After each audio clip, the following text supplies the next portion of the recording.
हाँ, बिस्मिल्लाहिर्रहमानिर्रहीम। देखिए, अभी जुमे में हमारे प्रोटेस्ट हुआ, अभी आप एएनआई वाले थे, उनको हमने इंटरव्यू, उनको भी अलग से दिया था, आपको इंटरव्यू दे रहे हैं। पहली जो गलतफहमी फैलाई जाती है, फैलाया जाता है कि ये प्रॉपर्टी वक्फ बोर्ड की है। गलत है, झूठ है। प्रॉपर्टी जो है वो पब्लिक की है। वक्फ की जितनी प्रॉपर्टीज है वो पब्लिक प्रॉपर्टीज है, और पब्लिक ने दान दी है नेक कामों के लिए, अच्छे कामों के लिए, गरीबों के लिए, इसके अलावा धार्मिक कामों के लिए उसको दान दी है। लिहाजा ये सबसे बड़ा झूठ है।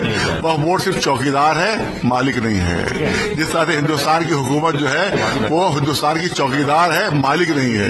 ये नहीं कि आप कश्मीर बेच डालें किसी के हाथ, ये कश्मीर का कब्जा किसी और को दे दें। आप क्या हम मालिक है? आप कश्मीर का कब्जा दे रहे हैं पाकिस्तान को? दे सकता है? नहीं दे सकता है, क्योंकि हिफाजत करने वाले, उसी तरह से वक्फ बोर्ड भी हिफाजत करने वाला है, मालिक नहीं। दूसरी चीज हमने ये कही, झूठ बोला जाता है था गरीबों की हम मदद करेंगे। कई बड़े बड़े वक्फ लखनऊ में डीएम के अंडर में है, डीएम एक पैसा भी गरीबों को नहीं दिया जाता उससे, सब डीएम अफसरान सब खा जाते हैं उसको। तो हम कैसे मान लें कि आगे भी गरीबों के लिए काम होगा? दूसरी चीज ये है कि आप वक्फ के लिए कह रहे हैं कि गरीबों के लिए इससे मदद होगी, तो उसको हमने कहा कि मंदिरों में 5 लाख से ऊपर मंदिर हैं, उसमें तकरीबन कई हजार टन सोना और चांदी है, कई हजार टन सोना और चांदी। वो आखिर क्यों नहीं गरीबों में बांटा जाता? हो इतना सोना है इन मंदिरों में इतना सोना है कि एक मंदिर से 400 किलो सोना चोरी हुआ था। एक मंदिर से 5 लाख मंदिरों में कितना सोना हो? अगर ये गरीबों में बांटा जाए, निर्धन में बांटा जाए, तो हिंदुस्तान का हर निर्धन हिंदू, मुसलमान नहीं, हर निर्धन हिंदू धनवान हो जाएगा। इतना सोना उसमें, वो क्यों नहीं बांट रहे हो गरीबों के लिए?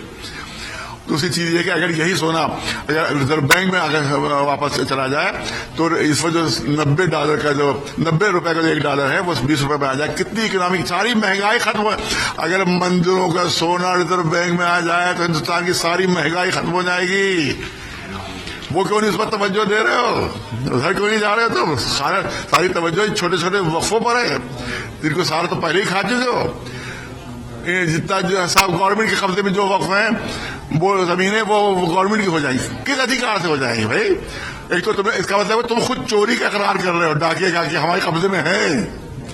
जब तुम कह रहे हो कि जो कब्जे में है वो गवर्नमेंट की हो जाएंगे, इसका मतलब तुम खुद तुमने डाका डाला है, खुद चोरी की है, और चोरी के माल को कह रहे हो कि इस एक्ट के जरिए चोरी का माल हमारा ही हो जाएगा।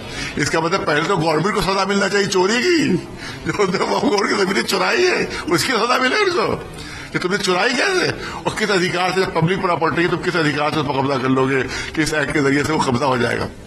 तो ये धोखा है सिर्फ, और सिर्फ एक मकसद उसका ये, क्योंकि पिछले इलेक्शन में हार चुके हैं, तो अब चाहते हैं कि मुसलमानों को नुकसान पहुंचा के हिंदुओं को खुश कर दें, जबकि इनका सिर्फ भ्रम है, इनका सिर्फ धोखा है। हिंदू कभी मुसलमानों को नुकसान पहुंचाने से खुश नहीं होगा, मुसलमान हिंदुओं को नुकसान पहुंचे खुश नहीं होगा, क्योंकि आपस में जो मोहब्बत है हिंदुस्तान में, वो मोहब्बत को आप तोड़ नहीं सकते अपनी पॉलिसीज के जरिए, गलत पॉलिसी। लिहाजा ये मोहब्बत बाकी रहेगी। और जिस तरह से ये हारे हैं, अगर इन्हें नफरत फैलाई और सबका साथ सबका विकास वाला नारा इन्हें वापस ले लिया, तो इससे ज्यादा हारेंगे जो पिछली मरतबा हारे थे। All India Muslim personal law board ने कहा कि 13 तारीख को जंतर मंतर पर प्रोटेस्ट करेंगे, क्या उनका भी समर्थन कर रहे हैं? और एक और जानकारी आ रही है कि सीए एनआरसी की तरह ये विरोध और तेज हो सकता है। ये बहुत तेज हो जाएगा कि इसमें सारी मस्जिदें इन्वॉल्व है, इसमें सारी खानकाहें इन्वॉल्व है। अभी सूफियों का होश नहीं है, अंदाजा नहीं है। सूफियों की जब खानकाहों पर कब्जा होगा पुलिस का, तब पता चलेगा उनका क्या नुकसान हो रहा है। अभी तो अजमेर के 2-4 पिट्ठू जो है उन्होंने ऐलान कर दिया है, जब अजमेर की जमीनों पर कब्जे होंगे तब पता चलेगा उन्हें कि क्या क्या हो गया उनके खिलाफ।